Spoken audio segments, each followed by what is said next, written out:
Good morning, Shavua Tov. What a sweet Shabbos. Such a sweet Shabbos. The Shom Zachar was so sweet. Everything. Shabbos was so sweet. Shekrach, everyone. A few very, very important things. I even asked Jerry to hold back from running home to get the mikveh keys, which, by the way, just... I just want to show like the chevra. Okay, how you guys doing? Well, there's been a request for tons of guys to go to the mikveh to get their own keys. I must say there's an Indian there. There's something there. That's a very, very important thing. First of all, I apologize, but the Tanya is at Pashat. I have my third daughter, she's been sick with fever for a few days, and if tomorrow morning again, she's still sick, I can't make my wife schlep her out to drive the other kids to school in the morning. So that's why I can't be here. Amen. So that's just that. I'll let you know tonight, or probably tonight. Basically, I'll let you know. Okay, a few very important things. There's some very important things that I want to discuss with everyone, and we have to find more time this week. Now, the bris is when? Or they don't know? We'll find out today, B'ezrat Hashem, at about 11:45 okay. or 9:45. Okay. If it's a bismano, it's tomorrow. It's tomorrow. If it's bisman, it's tomorrow. If it's tomorrow, then I'm asking everyone if you could save extra time Tuesday morning. We usually learn 9 to 9:45. If you could schedule out even a little bit more. Okay? There's two very important things I want to discuss. One, I'll just tell you right now. I was with my Rabbi last night.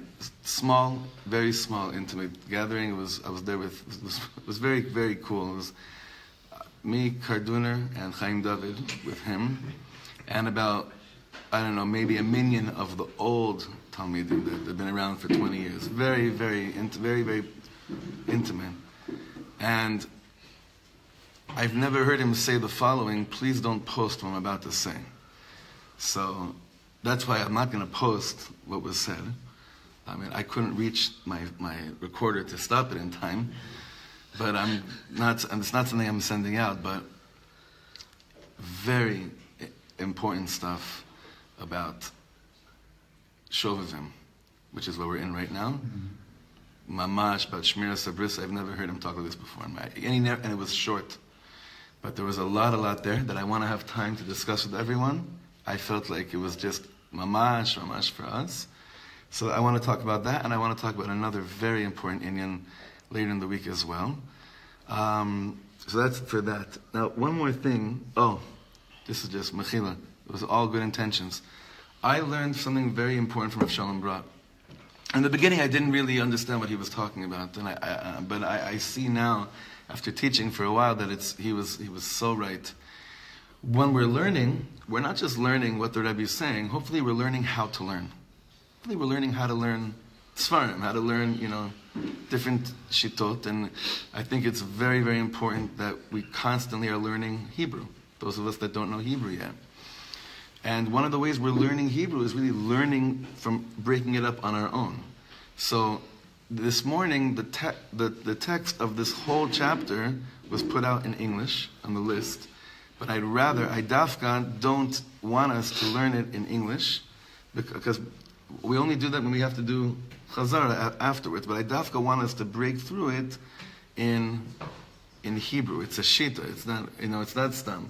For the past 14 months, we went back 4 or 5 times in 14 months to go back into the English if something was mamish not clear. But I know that obviously it's only the Yagdil Torah v'Yadir. But if you can, just to stick with the Hebrew and just go slowly like that, Dafka, is that okay? It's cool? Mm-hmm. You're cool, yeah, obviously, okay. So if you can, to not look at what was sent out in English, also because the language of any translator, it doesn't matter how holy or unholy they are, it's a different language than any Hebrew, obviously. So if there's a rhythm that we've been learning with for a while in English, like the translation, and then it goes in a different direction, it might steer us off to the side. So that's why Baruch Hashem now kimat all the texts of the PSS are in English. I think, right? Are all of them in English? No, not all of them. What's not in English? Derech HaMelech is not fully in English, right? Everything else. No, it is. Yeah. Derech HaMelech, though, isn't. You're right. Everything else is. Yeah, I think everything else is. But anyway, we're trying. There's an Indian here, so I want us to continue going shlav by shlav with these Torahs, because I really feel like we're learning how to learn as well. That's a very, very important thing, and we're learning Hebrew, and that's always a bonus. Last night, Reb Weinberger was saying, back in the early days, Yosef didn't understand anything I said, but now Baruch Hashem, he understands all the English I'm saying, and then he stops. He's like, no, it's not Baruch Hashem that he understands all the English that I'm saying. He stopped himself and corrected himself afterwards. So anyway, we should really, בעזרת השם, שנזכה יום אחד ללמוד ככה רק בעברית, אני מקווה. שזה באמת שאיפה, לא סתם שאיפה שצוחקים עליה. Not just this goal that we could laugh at, an aspiration. אבל שבאמת נזכה לדבר בשפת הקודש בארץ הקודש. You guys need translation for that? Okay. So we really have just a few minutes today because the women's share. Bottom of page 42, please. Now, the last thing we learned was a tachlis exercise. Does anyone remember the exercise we did? At the end of last week's share, remember that? What did we do? We listened to the last paragraph that he said. Kach lecha eza niggun, take a niggun for yourself, and see where you stop and the niggun starts. More or less. Yossi pulled out that old Mojitz niggun. It's a Mojitz niggun, I think, right? I don't know who, I've been trying to find it. I think it's a Mojitz niggun. Yeah, went down to that in Shayashif. What's that? Nothing. Okay, go. You walked down at your wedding? You walked down to that? Yeah, it could be. Yeah. We could call it the Alex Clare niggun for now. That's stamped right here. When he screamed it out there in the Kever Rachel. Anyway, so, I think about the Yossi Sas and Shachris Kelodon niggun. That's what latest it was pulled out for. We took a niggun and we said, okay, so what is the Rebbe saying? When do I stop and when does the niggun start? Meaning, when do I lose myself and it's really the niggun that's singing me? So we sang it, it's a long niggun, we sang it twice, and I think that by everyone, by the end, by the second time, and by when we finished the niggun, it was quite clear that none of us even remembered when we stopped and the niggun started. That means that we're mechavening to that's a good place to go to. The avoda of the niggun, I've been thinking now, to build all these different seminars and workshops just based on this parak, to explain to people what the power of a niggun is, what it's like in our Yiddishkeit, how it's something very, very big. Misnagdim can't chap this, but when a chassid sings a niggun, it's like he's learning a blot of Gemara. He really is. When a chassid is singing a niggun, it's avodat Hashem. It's mamash avodat Hashem. And it's still wondrous and mysterious. It's still, though, we can't really know, where does this come from? What is happening over here? For those of you that saw that video of Rav Yaakov Meir Shechter in the ambulance on the way to the Tziyun in Rosh Hashanah, in Uman, right before Rosh Hashanah in Uman, you see that at that moment where he was not here. That was not a human being in this world. He was not in this world. Nothing. His hand motions, his every piece of him was in it. So it's still mysterious and it's a wonder, and that's what we're starting with at the bottom of page 42. And I hope Be'ezer Hashem, it'll take us still a week or two, Be'ezer Hashem. That's great. Chida hayta lecha tamid hanegina. Anyone know what chida means? A riddle. Not a riddle, but chida is more like a, like what we're saying, mysterious. It's like a riddle is like 10 plus 10 is not 20, but if you have 50, it's 11. Like one of these things, right? Don't start thinking about that one. Right? It's your mind. Chida hayta lecha tamid hanegina. The Niggun itself is always mysterious, meaning what is this thing? Mazeh. Like, well, it's notes and it's music, but it's not. It's more. Mazeh. Hakolot mahema, the voices that emerge from a Niggun. What is this? Aliyot v'yiridot mahen, the ups. I go up, I go down. What are these things? V'lama ze pa'amim sheba ba'aruka u'pa'amim sheba b'ktzara. And what is it that sometimes this Niggun, sometimes it just, there's short notes, sometimes it's long notes, sometimes the Niggun is short, sometimes it's long, sometimes your singing is little bit, sometimes your singing is long. What is going on over here? What is this all about? ואת הכל אתה רואה כבר, and you see all this in front of you. בקולה בוקעת לך נפשך דרך עד למרום. Wow, what words. Bekola, in its voice, in its sound, bokat lecha nafshecha derech ad lamarom. Your soul is cracking through and paving a path ad lamarom, until the shamayim. Ad lamarom. Literally, if you had to talk to your neshama while you're singing a Niggun to describe where you're at, the neshama would say, if it was able to verbally, to mamish, to be at all make any sense, it would say something like, Ani mamash b'shamayim. I'm here. Bokat, chaloni, bokeh chaloni rakia. It's cracking open a path for my soul to go and emerge all the way up. I wish I knew more. There are a few other Nigunim. We only know one that we did on the Rebbe's yard site. The Ish Kodesh's yard site. Horeini Hashem Da'akecha. Remember we did that on the Ish Kodesh's Niggun. Horeini Hashem Da'akecha Alech Ba'amitecha. Because obviously you want to know what Nigunim he was singing. You could imagine what he was singing. I'm sure Nigunim that came from the Kozhnitz dynasty and other dynasties as well. But you could just imagine, you want to know what he's talking about exactly. But really, any Heiligen Niggun, any Zisu Niggun. Like David, you were singing in Musaf, the Niggun you did for Nakdishach, which it was such a consolation to not hearing Keser, was because of the Niggun you chose for Nusach Ashkenaz Musaf Kaddish. That's the only. What was that Niggun? We were, huh? It's Dveikis, right? Huh? No. The second part, when you were doing the second part, I felt mamish, can't finish. I felt like everyone's going to start to just mamish. No? Absolutely. Right?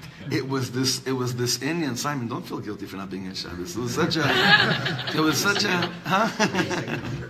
we're missing out, not davening with you. It was such an Indian of I see these words. Bekola bokat lecha nafshecha derech ad lamarom. It's like saying you could reach Shamayim, and usually when you feel it's possible, when do you feel most it's possible? Dafka with the Niggun. In learning, sometimes it's not as easy to feel I can reach Shamayim. And here the PSS is saying there's something that happens to you, and it's a chida, it's a mystery. You can't really crack this. It's mysterious. But bokat lecha nafshecha derech ad lamarom. These words touch my heart so much. Ubashamayim ki'ilu achzu b'hamiyata Umashchua bilshona. And in Shamayim, it's like, not just that you're going upwards, but in Shamayim, they're like pulling you. They're saying, yeah. You know, there's a very interesting thing. The Gemara says that someone that's working on himself, Chazal say, Haba letar mesayin lo. That means that if you're working on yourself, and it's for real, and you go like that, and you lift up your hand, so from Shamayim, they bring down, they say, okay, come. I'm going to pull you up. I see you're trying. I'm going to pull you up hard. What the Rebbe said over here is like, when you're singing a Niggun and it's coming from such kisufim kedoshim and you really feel you're going up there. So in Shamayim they say, wherever you're reaching right now, come. Moshchim behem, I'm pulling you. I'm pulling you up there. And sometimes you can feel it. Like, you know, that Niggun that we started singing now, the Zlotchev Niggun, the Niggun where that they sang when the Baal Shem Tov, the last Niggun the Baal Shem Tov heard, it's one of the most dvekas dik in Niggunim, that really you feel sometimes. Jerry, remember that Niggun we sang? I sent you a video of it. We taught it here a few weeks ago, that the Shalosh Tnuos, the Niggun of the Baal Shem Tov, the Maggid of Mizrich, and the Alter Rebbe. Yisha, you were here. We did Dash Lishit a few weeks ago. And it's, no, that's the B'dit. Which one I'm thinking about? Da da da da da ya ya ya ya ya. Da da da da da ya ma ma ma. Ayelad ma ma ma. Oh ya ya ya. So that's Tnuah. There's a Tnuah. There's a knetch. We did this last time also. There's a Tnuah. There's a movement of the soul in every Niggun where you feel it. That's the moment where nichsefa v'gam kalta nafshi, where this is what's happening, right? So when this is what's happening, the Rebbe says, they go like this from Shamayim. Okay. Yeah, that's what's happening? I'll show you what it's really all about right now. Then it's very hard to come back, it's very, very bad. That's a whole nother avoda. Hopefully he has a whole sefer on how do you come back from a Niggun. I would really like to know that. How do you come back here, Maybe that's why, davening doesn't end right after Kedusha. Like, you have to go through, telling people to be quiet by Angus Miros, just so you can come back into this world to deal with Olam Hazeh again. Yeah, Eli. Is there any midrash that Yaakov sang? I'm thinking by the dream, right? Right, sorry. Ola Shemayim, right? Olam B'Yerd, right? Right? There's a. I'm just wondering if there's some, and then he wakes up, like he comes out of it. I'm just wondering if there's There's the midrash of the granddaughter that was playing music for him. Right. So maybe there was there's the midrash that when the brothers went down to Egypt, when Yaakov Avinu tells them Chum is Zimra Sa'aretz, it was basically take my zmiras that you learned at the table, that I taught you, and then sing it there. And then the Reb Shlomo Zoltar on this, then they sang it there. The brothers sang it there when they were there on Shabbos. Remember, they got there on Friday. And while all the chaos is happening, they just sat around there singing Shabbos Nigunim, Zmiras from the Tish, and that's when Yosef is like, V'lo yachol Yosef litapek. The Niggun is broken. So there is a... But about Yaakov Avinu actually singing, I don't know. Yeah, that's the Serach Bas Asher, Yosef, and that's a very, very trippy. Yeah, it's very trippy. It's beautiful. Oh, Liba. It's 2 more minutes. Liba. Its heart, me'eh, its guts, of a person, v'chol pnimiyuta, all the person's pnimiyut, im neginata yotzim. With its nigun, it comes out. Now there was a Rav that I was learning with for a while in Los Angeles. I have a lot of cover for him. I'm not going to say his name, just that you, Chas v'Shalom, shouldn't think anything weird about him, based on what I'm about to tell you. But Yom Kippur, he finished Masechta Yoma, or he finished maybe a few prakim of Masechta Yoma during Musaf Yom Kippur. So I said to him, it doesn't turn me on. No, that doesn't. Mama, the Kavsfleischer. I said, Rabbi, I'm sorry, but I can't relate to that at all.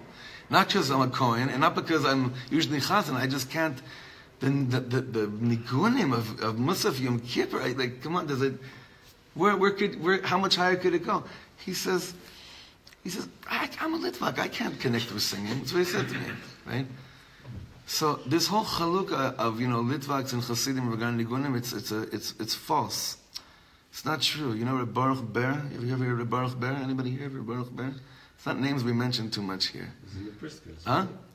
Rabbi Baruch Ber was not learning Me'er Shilach, as far as I know. I'm sure he knew it. I don't think he was busy learning it. Rabbi Baruch Ber, his Koyach HaNagina, with the stories they have about where his Nigunim, there are a few Nigunim that we sing today, I think, that are from him. But the whole thing of song, of music, of Nigunim and dance, that is why we've been talking about this so extensively, and why he brings it up, because since music is so powerful, and it has the power to do this, that your heart, kishkas, and all of your pnimius come out, that your heart and soul also come out when the music is impure.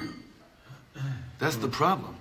That's the kippah here, right? Absolutely. Now he's showing you how beautiful a real Niggun is, and he's trying to say, and you're going to be misled into believing when you hear a non-tahol Niggun. Right. Why?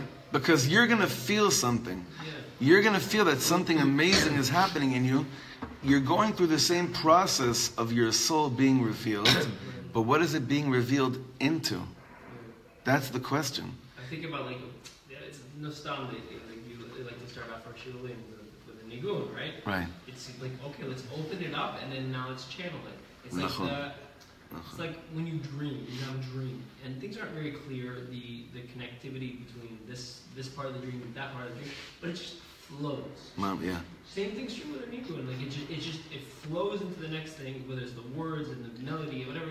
It all flows, and then afterwards you have to analyze how it flows. But in the moment, it just flows. So that's great and it's good when it's all tahol. But when it's not tahol, then you spend time analyzing like something that's not tahol, why it's so beautiful. Right. And then you're right. Yeah. Yes. You made me think of something. Someone kind of gave me a little bit of a hard time. I was telling them about Rosh Hashanah and Yom Kippur davening, how special it was, and singing and dancing. Singing and dancing, like that was something that was really far out of the veil. Like that's not. He's a real Litvak. He said like that's not something. I don't know if he said it was the word usher, but like he was definitely was not comfortable with the fact that there was this type of behavior inside the tefillah. Even I was connecting. I said, dance, Shana Babi Yerushalayim, at the end. Where's he coming from? I think he's coming from a real place of his concept of yirah, of standing before the king. I wouldn't knock him. I think he's coming from a place of his understanding of what it means to be in a yirah state with Hashem. Maybe there's that kind of Jew. Sorry? Maybe there's just that kind of Jew.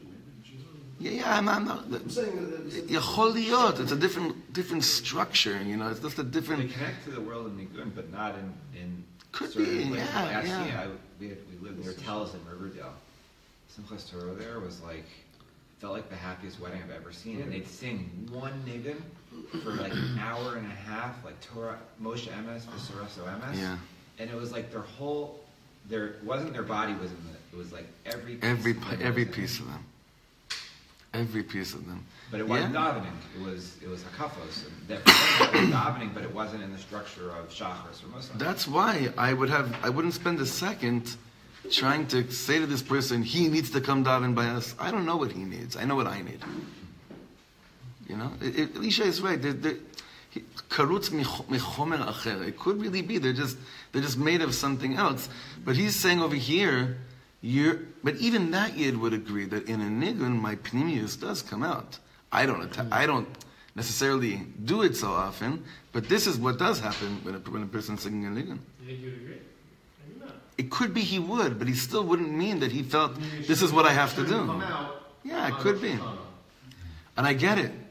There's stories like this by the Lubliner. When Misnagid came in, he got so mad at the Chayzer because he saw the Hasidim dancing around in Yom Adin. They were dancing around the bima in Lublin. So the story is that the Chayzer said, "Come here," and he put his hand on his face, and he took it down, and he figured the whole thing out. Why? I told it to the kids one Shabbos. You did? Yeah. Oh wow. They were there? They were with you? Part of the end. Huh? There's a version with a very good part of the Yeah, end. yeah, same. Where he puts his hands across his eyes, and then what he showed that the people who were dancing were already. And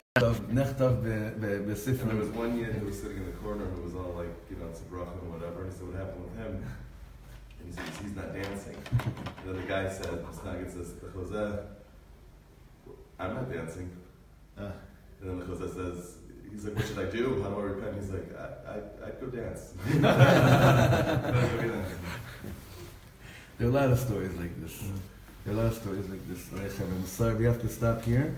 We're in the middle of this, but at least we got a little. And if Tuesday works for you a little bit, to spend a little bit extra time, it would mean a lot to me, and it's very, very important. Okay, but I'll let you know. All right. Guys, I want to say one really quick thing.